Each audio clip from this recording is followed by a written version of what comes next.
So this is huge news. I woke up yesterday morning and I heard this on the news about 6 a.m. And I should have just put on my phone, did a video immediately. Well, I had to get dressed first, but it doesn't matter because this is huge for anybody that's gonna hear this.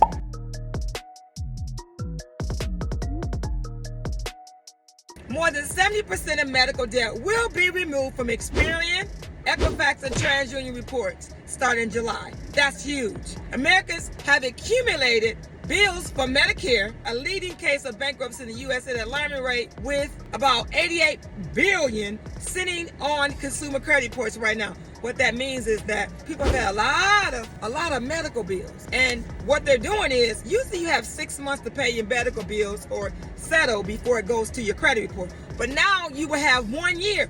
1 year! That is huge. The time period before unpaid medical bills start to hit your credit report is going up from 6 months to 1 year to give consumers more time to work with creditors. Giving you more time to work with creditors. That is huge. And guess what? Take advantage of it. So know that all those medical bills that you have on your credit report, more than 70% of it will be removed from Equifax, Experian, or TransUnion. This is huge. So Google it. If you don't believe the Queen saying it, Google it, because everybody should know this. But if you watch this video, you know what to do. Go on over to my YouTube channel, Regina, the Queen of Car Loans and Credit, and subscribe.